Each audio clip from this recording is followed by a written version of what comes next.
There goes the baker with his tray like always, the same old bread and rolls to sell. Every morning just the same, since the morning that we came to this poor provincial town. Hi, BookTube! It's Missy, and happy Thanksgiving Eve. Today's Wednesday. I'm pretty sure tomorrow's Thanksgiving. And this year, I am not cooking, which is nice, but at the same time, I'm going to miss setting up all the food on my table. I usually go and get one of those dollar plastic tablecloths, and then I give my children like colored Sharpies, and then they can write or draw pictures of things that they are thankful for.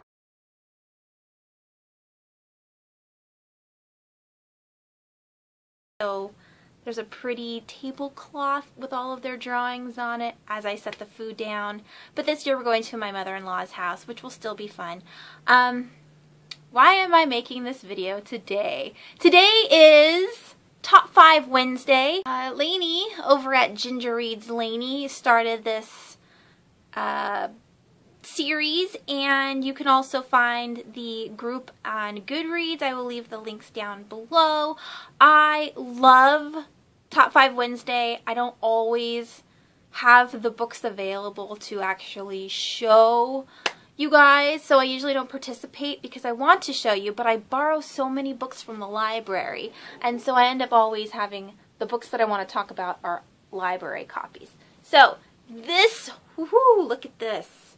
Yeah, buddy. This week, the Top 5 Wednesday is books over 500 pages. Now, I told you guys that I used to be, well, I still love Stephen King, but that's basically all I read at the end of high school, early college years was Stephen King books. And so most of Stephen King's books are over 500 pages, or, you know, close to 450 and then above. Some are 1,000. Under the Dome has 1,000,000 pages, and that one's actually really, really good. But I'm just going to show you guys the ones that I do own that are over 500. I have a bunch that I haven't read yet that are over 500, so these are just the ones that I have read. The first one I want to show you guys is Ever Found by Neal Shusterman. This is book 3 of the Skinjacker trilogy, and if you guys have not read this book, I totally recommend this series. It is amazing. This one is actually 500 pages on the dot, and this is about a two kids who end up dying on the same day, and they find themselves in Everlost, which is the, I want to say, the plane between living and, you know, going to the next world. And they're stuck on Earth in this hazy, ghostly plane, which is just run by a bunch of children. And it's weird to see that. And so they have to go through, they go on an adventure to figure out what this place is and how to get out of I always forget how to say it, Everlost, how to get out of the existence that they're in and to move past and beyond to heaven or whatever lies after this lifetime. And it was just really, really, really, really, really good. I really enjoyed it. This is my first Neal Shusterman book series, and then the next one I read was Unwind, which I haven't finished yet because that book scares me. But yes, 500 pages. The next book on my list is Clockwork Prince.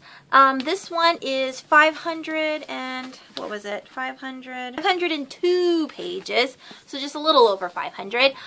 This is the second book in the Internal Devices series. I absolutely love this trilogy. Cassandra Clare, everybody, you know, this is one of those overly hyped books, but well worth it, and these covers are brilliant. I love the iridescence of them. This is Gem, but Will Herondale is beautiful, and I love him. And yes, so that is Clockwork Prince. And then we have Clockwork Princess by Cassandra Clare. And this is the third book in the Internal Devices series. Infernal Devices. This one is 570 pages. And you know, I never really noticed until, you know, after reading a ton of books. But look, I mean, you can't tell really just by looking at it. But the font is like 18. Something silly. It's huge. And the book is huge, and the font is huge, and the epic love story is huge. And this was a glorious ending to a glorious trilogy. I want to reread it maybe in 2015. It was so good. Next on the list is The Ever-Loving and the Diviners by Libba Bray. I just read this last month in October, and it was brilliant. This book is how many pages? It is, let me see, 578 pages, and I loved it. I loved it. Great ghostly paranormal mystery story. Excellent writing. And the very last book on my list is The Host, Book Escapism.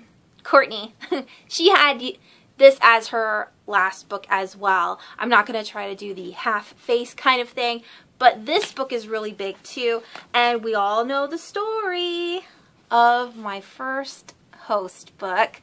This one is 619 pages. I really wish this was my original, the one I got for my birthday. If you don't know the story, I'll leave the video down below, or you can listen to me whining about what happened to my birthday present of The Host and what my mom did to it, and why I don't share my books with others because of that reason. But those were the top five Wednesday books that were over 500 pages. And so thanks for watching, and I will talk to you soon. Have a good Thanksgiving. Bye.